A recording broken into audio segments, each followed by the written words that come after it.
Here now for his first interview since his legislation passed, Chris Sprowls of Florida. He is the Speaker of the House there.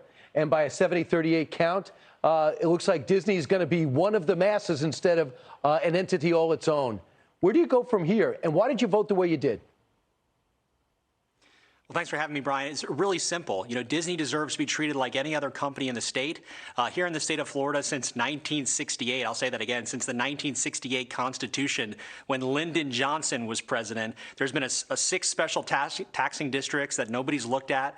Only one of them is Disney. Some of them are mosquito control districts or law libraries, but only one belongs to a corporation. It's about time that Florida went and looked at these special taxing districts would have this awesome power. I mean, Disney, a corporation, has the power from the state to build their own nuclear power plant, should they decide to do so. So, after they came out and said what they said, and I agree with you completely, the statements were just totally outrageous.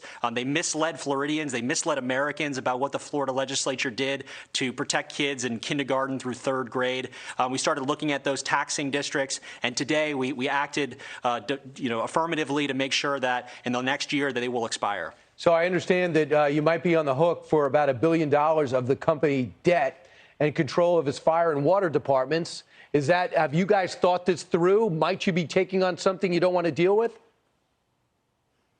Absolutely, we have. And, I can tell you this, that criticism is a red herring that has been thrown out by critics who want to muddy the water and confuse things. The reality is nothing is further from the truth. Nothing is going to change as far as the collection of taxes. Nobody's taxes are going to go up. There's already a statute in Florida when we dissolve these sort of special taxing districts on how to deal with them. So I think that's something that's being thrown out in the days here because people are trying to create chaos. But the reality is there's 12 months from when the governor signs the legislation to make sure that we resolve this special district in the way that makes the most sense. Right. So you guys passed in the House today, Senate yesterday. When does the governor sign it?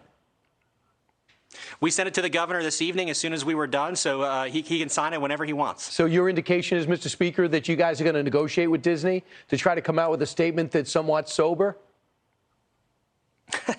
Listen, I don't know what's going on at Disney, and candidly, I'm not sure what's going on in some of the clips that you mentioned about this bill. It really was outrageous. I'll say this. Here's the silver lining. We have been talking about these special taxing districts and the powers that exist throughout the state of Florida. I mentioned it in 2019. I called it the subterranean state. We've been trying to get at them. Now we've had the opportunity as a legislature to get at them, and I think that's good government. So one of the comments from an MSNBC anchor was that Ron DeSantis is a fascist. What do you think? Who's the Ron DeSantis you know?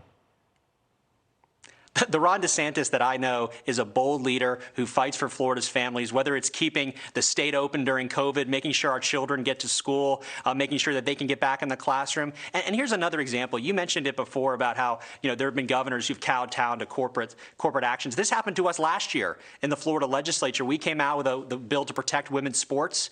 The NCAA came out and said if the Florida legislature passes that bill, we're going to boycott the state. Well, not only did we pass that bill with the leadership of this legislature and this bold governor and Ron DeSantis, but we put another provision in law that said that if they boycott us, we boycott them, that the state universities will not be able to use taxpayer dollars to be members of the NCAA. And you know what happened, Brian? You know how many events they canceled and boycotted in the state of Florida? 0. And that's because we had a governor and a legislature who stood up to him, who said no, that the priority here is to protect women's sports, in this case, protect kids, and to protect the taxpayers as it relates to these special districts. These spineless corporations have kowtowed and demanded others bend, and you guys didn't. Hopefully this is a new trend, regardless of the issues. Mr. Speaker Sprowls, thanks so much.